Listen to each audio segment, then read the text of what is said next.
হচ্ছে না, উঠলো বাই তো কটক যায়, কিন্তু আমাদের হচ্ছে ঠিক এর উল্টোটা। উঠলো বাই তো বিরিয়ানি খাই। So hello guys, welcome back to my channel. আমি সঞ্চিতা চলে এসেছি আরও একটা ব্র্যান্ড নিউ ব্লগ নিয়ে।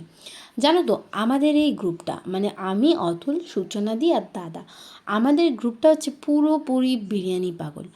দাদা আর অতুল তো মানে ধরে নাও, দাদা তো কাজে যায় আর অতুল এখানে থাকে না, ওর বাড়ি অনেকটাই দূর। তো সারাদিন আমি আর সূচনাদি কাজের মাঝখানে দুজন মিলে গল্প টল্প করি। তো সেই মতন আমরা প্রায়ই গল্প করি দুজন মিলে। দুপুরবেলা যখন আমাদের কাজ হয়ে যায়, সূচনাদি নিচে আসে বা আমি সূচনাদিদের ঘরে যাই, তো সেই মতন আমরা মাঝে মাঝেই গল্প করি। অনেক রকম গল্প করি, মানে যেরকম হয় গসিপ টসিপ সমস্ত কিছুই করি। করতে করতে হঠাৎ আমাদের ইচ্ছে হয়, মানে এটা কিন্তু একদিন দুদিন 3 দিন 4 দিনের কথা না, প্রায় আমরা এরকম মানে মোটামুটি 1 মাস 2 মাস হয়তো এরকমভাবেই কাটিয়ে দিই।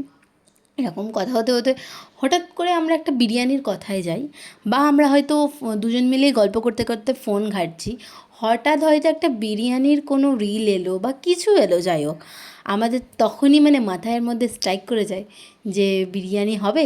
সে সূচনাদি বলুক, সে আমি বলি, যে দাদা বলুক, যেই বলুক, কেউ যদি আমাদেরকে একবার বলে না যে বিরিয়ানি হবে, আমরা একবারও বলবো না যে না আমরা বিরিয়ানি খাবো না। ব্যাস, সেই দিনও কিন্তু সেটাই হলো। মানে সূচনাদিকে একবার জাস্ট বললাম, সূচনাদি বিরিয়ানি খেলে মনটা না খুব বিরিয়ানি বিরিয়ানি করছে। তো সূচনাদিও সেই মতনই বললো, ঠিক আছে চল তাহলে দাদাকে ফোন করি। সাথে সাথে বললো হ্যাঁ হলে তো ভালোই হয়। আর অতুলকে কল করে জিজ্ঞেস করলাম আমরা কি বিরিয়ানি বানাচ্ছি, তুই কি আসবি? ও বললো হ্যাঁ চলে আসবো।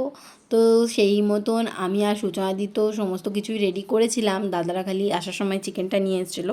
আর তারপরে আমরা সবাই মিলেই হাতে হাতে কাজ করে বিরিয়ানিটা বানিয়েছিলাম।